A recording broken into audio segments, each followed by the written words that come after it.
Welcome back to the Brian Crombie Radio Hour on Saga 960.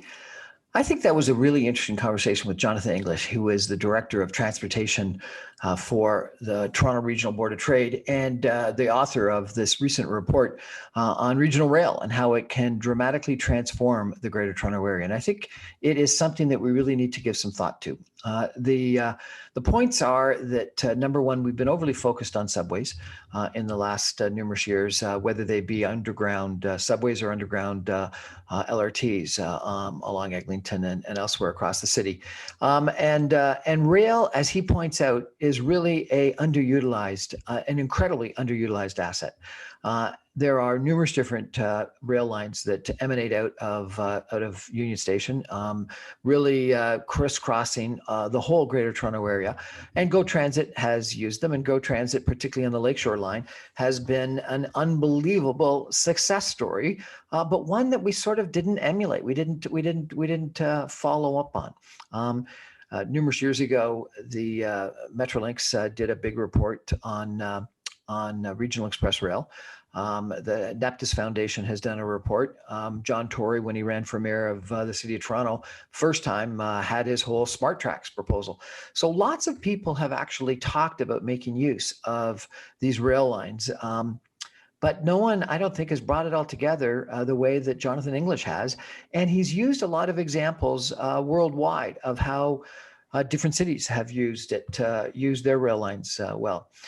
He talks about what they've done in Paris, France. He talks about what they've done in Germany. I've spent some time taking a look at what London, England's done. And London, England is really kind of an interesting comparison because they had rail lines that came into the city comparable to the way that we've got rail lines that come into the city, but their rail lines stopped because, at one point in time, the city built hundreds of years ago was so dense in the urban core of the city that you couldn't have rail lines that crossed the city. And so they actually have built this thing called the Crosstown or Crosslink, which joins the lines from one side and the other side through the center of the city. And it cost them 18 billion pounds to connect those lines. We've got that in two places. We've got that in Union Station where all these lines cross the whole city, but we've also got it elsewhere. We've got it in the Midtown rail link that Canadian Pacific has that crosses the center of the city coming in from Mississauga Milton, and then rather than the line that continues down at Bloor West to Union Station, it actually continues across the middle of the city between DuPont and Davenport, right by Casaloma, right by the Summerhill LCBO, right by Thorncliffe Park, and coming out by the Science Center, and then continuing out through Scarborough, going out by the Metro Zoo, and continuing all the way to Peterborough. So it's an incredible line that was used by Canadian Pacific, is still used by Canadian Pacific for freight, and was used by Canadian Pacific as their major passenger line. In fact, that Summerhill LCBO was the main Canadian Pacific passenger rail line terminal up until some point in time in the middle of the last century, before all of the passenger rail moved down to Union Station.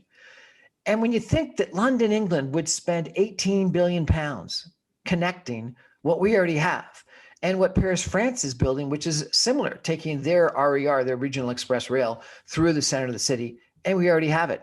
Or frankly, what New York is doing, where they're trying to create another downtown railway station for the Long Island Railway, which currently terminates at Penn Station on the east side of Manhattan, and they want to have a second downtown station on the west side. Sorry, on the east side. It currently terminates on the west side of Penn Station. They want to create another station on the east side that is also co-located with Grand Central Station, which is where the rail lines and the Amtraks from Connecticut come in. And you think about it. So they've got Amtraks that come in from the north and rail that come in from the north that end at Grand Central Station. And that's at 42nd Street in Lexington. And then it's all the way across the island to Penn Station at 34th and 8th before the rails continue that go to the west. So they've got this big gap in the middle of the city, just like London has this big gap in the major middle of the city, just like Paris has this gap in the middle of the city that we don't have. It's a unbelievable resource. So what is Jonathan English and the report recommending to do? Number one, what they're recommending to do is to fix Union Station. And they talk, and I've experienced it, about how long it takes to get out of a passenger GO train, particularly if you're up on the second level, and out down through the exits into the street. While and you've probably experienced this if you're in London, if you're in Paris, if you're in Germany, if you're in Italy, and you go to their railway stations, the passenger platforms are 2 to 3 times wider. In fact, I was told that passenger platforms as narrow as we've got in Toronto would be illegal because of safety reasons in London, England, and across England. And what it does is it means that it just takes too long to exit because it's too crowded. And if we had wider platforms, then people could exit more easily, more quickly. The trains could get back out of the stations and we'd have more capacity. And it's fascinating that the width of train platforms, train station platforms, impact the capacity of the rail system. And so what we've done is rather than change the width of the platforms, we buy more railway cars. And so that's number one. Number two, what he wants to do is he wants to add more downtown stations. One at Spadina, another one at Sherbourne, and another one at Cherry. So instead of having one downtown station on the Lakeshore line, we'd have 3 downtown stations. And I think about all the development happening either at Spadina in front and south of there, and or to the east of the city in the Distillery District, or this new big development that's going to be in the old Lever development at the Don Valley Parkway and the Gardner. Having more downtown stations and allowing people to exit in different places is going to dramatically expand the development opportunities downtown, but it's also going to provide a lot more convenience for people that are going to different places, and they'll use it rather than having everyone stuck at Union Station. And then third of all, what he wants to do is add a whole bunch of stations. And it's fascinating because the stations that he wants to add are sort of like what John Tory was recommending with Smart Tracks, but it's on steroids because it's throughout the suburbs as well. And I'll just give you an example. I'm most familiar with Mississauga.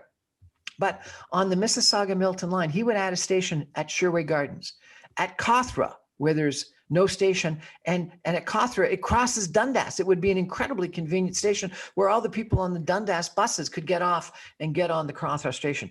At Mavis Road, where it's crossing just north of Dundas, at Eglinton, and Credit View, which is where you've got a whole bunch of buses and traffic along Eglinton, and then another one in the Meadowville Business Park. It's brilliant, and it would become a subway service effectively on ground, above ground, but grade separated for Mississauga. On the Lakeshore line, he would add a station at Rossesvalles, where there was a station at one point in time. That would be spectacular for getting to the waterfront, for getting to the beach, etc. Another station at the Christie Cookies former site that's going to be 25 acres of new development by the Humber Bay Shores. Another one at Cawthra and Lakeshore, where there's not a station. Continue to the Port Credit Station, and continue to the Clarkson Station, but then another one either at Winston Churchill or Ford Drive. Something like 40% of all the people that use the Clarkson GO train station come from Oakville. If there was a Winston Churchill or Ford Drive stop, they would use that one. Again, creating almost like a subway-like service. And then and it's the same thing north of the city and east of the city. It's a spectacular recommendation. And he says that with electrification and one-level trains, we can be faster, acceleration, deceleration, smaller headspace between the trains. Don't need to spend as much money on train stations. Don't need to have as long trains. It ends up effectively being like a subway service, such that we'd be all day, two-way, every 10-minute service on these lines. And then finally, he's talking about the use of some other lines. And it really is kind of interesting. There is a line, a CP line, that goes from Streetsville all the way through downtown Brampton, up to North Brampton to Mayfield, and then continues up to Georgetown through Caledon. And Caledon is supposedly in the next 10 to 15 years going to go from a population of 50,000 to 500,000 people. Having a rail line that would go from Georgetown, Orangeville, to Mayfield in North Brampton, to downtown Brampton, to Streetsville, to the Mississauga line, connecting into the center of the city, would be spectacular. It would be a spine that would bring the region appeal together. And then there's another line that goes up through Vaughan, through Woodbridge to Bolton. Makes a ton of sense. And then I think the most fascinating and game-changing line is this Mid-Toronto line, which is currently used for freight. In fact, dangerous goods. And you think about how much money we've spent keeping dangerous goods and freight out of Limigantic, where there was a derailment, or out of Calgary, where there's been some derailments. And people say, oh, there's no going to be a derailment in a major suburban or urban setting. 1978 was the largest peacetime evacuation in Canadian history, where there was a derailment at Mavis Road on the CP line. So getting that dangerous freight, getting any freight out of downtown Toronto and making use of that incredible resource and creating a cross Toronto second line that would go from Mississauga to the Kipling subway station, to the junction, to Castleloma, to Summerhill, to the Scarborough Town Centre, and out to Scarborough and out to the Metro Toronto Zoo, and then maybe all the way to Peterborough. It would be spectacular. It would knit Toronto together like we've never been knitted before, and the greater Toronto area together. And so bottom line, I think Jonathan English, the Toronto Regional Board of Trade, should be congratulated for this report. It should be exciting, and it should transform.